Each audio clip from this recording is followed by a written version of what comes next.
we were pretty new parents. We were just trying to do what new parents do. But when we found out Hallie had diamond black fan anemia, it was the first time that I realized it was totally out of control, and what was going on would require, her mom and I to kind of get on the ball and stay on it. And we didn't, nothing was for sure.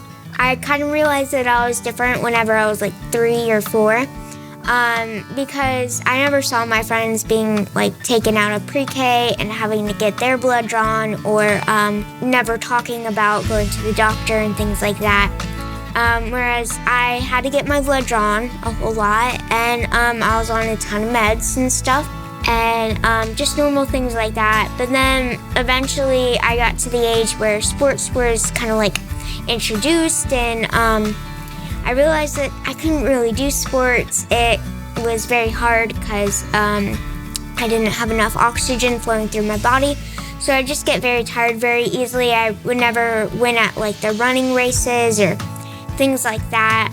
Also, I was very pale. I like to call myself a vampire. We wanted a cure. We didn't want to worry about anemia anymore. Obviously, we wanted to kind of be, get out of the treatments and get out of the hospital. So when we find out she had a match, it was as much joy as the day she was born, because it was clear that we had a way forward. We had a way to get away from the steroids and get away from the risk of the transfusions. At 9 years old, I found out that I had been matched with actually a few donors for a bone marrow transplant, which was what I'd been hoping for the last 9 years. And then off I was. I think when the chemo kicked in, we were rocked, and start seeing some of the more expectable things, so the hair loss. Then you see the weight loss, and you see her eyes sinking back, and the mouth sores. I can't describe how it feels to watch as she goes from what looks like healthy to what looks really not, really scary, unhealthy. But Hallie's always been really optimistic, and we draw from that a ton too, and we just kind of hoped for the best, and kind of took a leap. If we were scared, we thought, well, Hallie must be terrified. But Hallie is special, though. She found some way to be optimistic through some of the toughest times. She would start a game with her nurses, and she would, right off the bat, a new nurse would come in. She would establish, hey, this is going to be a happy place. When you come into this room, we're going to have a good time. And that was Hallie leading that. And I'm kind of scared and worried, but it's kind of hard to stay that way when Hallie's just all about light, just shining a light. So we went along for it. You get to eat a lot of ice cream in the hospital. Learn that from experience. At that point, I didn't quite understand fully how different my life was going to be, but I did know that I was going to be healthy, but also at the same time it was very scary, because not a lot of children survive transplant because it is such a difficult procedure, and children's bodies sometimes just can't take it. So I was very scared about the possibility of me maybe not even making it through. And then also I was going to go through a great change. I was going to lose my hair. I was going to be very, very sick.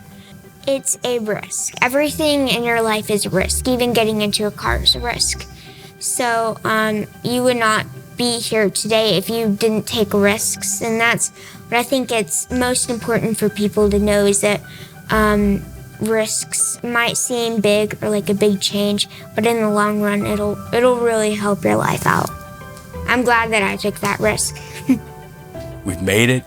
Transplant was successful, and we've got the rest of our lives to go. There's a lot of excitement about that. A few weeks into it, she started complaining about a pain, like a growing pain. I thought, well, this is great. She's growing. Maybe the chemo for the transplants kind of tapered off, and her body's doing what it's supposed to do again. It just had this like a really sinking feeling in my stomach when I felt her knee. I felt that like the knot up above her knee. Went into bone marrow transplant. Afterwards, I got osteosarcoma. So after that, we really did realize that we were put into this difficult position for a reason, We took a pretty hard turn when the cancer diagnosis came in. We didn't have a whole lot of time to work that out. We just knew they had to do something. Matter of fact, that was a Friday. A Monday is when we started chemo. Her hair was going to come back, and we're going to do the chemo. It's going to fall out again. We were feeling hopeless. We were feeling a little bit uncertain if we would keep her. That the real possibility that we would be losing her.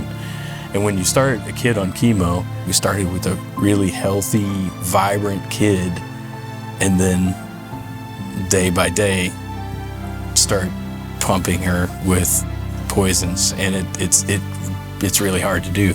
We watched Hallie really get like shrunken almost.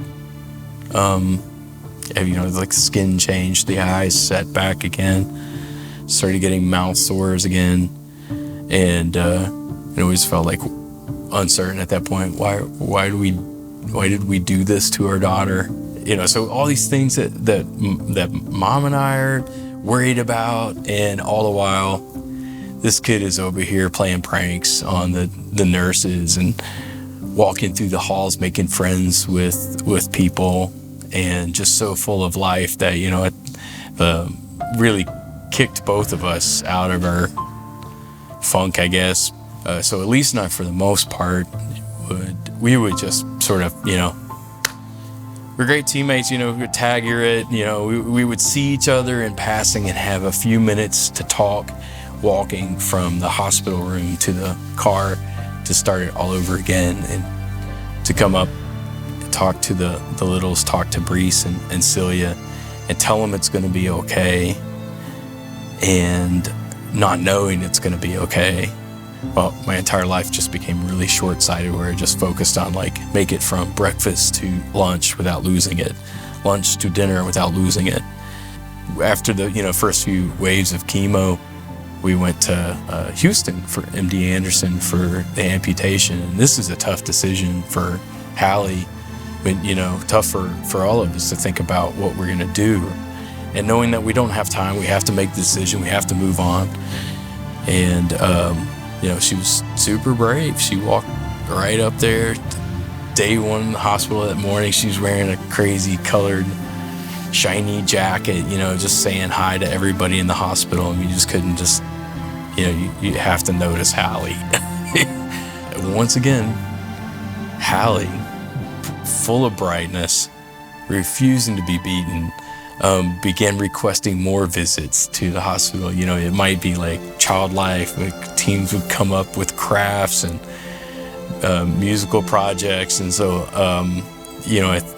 when I was like at rock bottom, she kept me above it all. It's her leg, it's her cancer.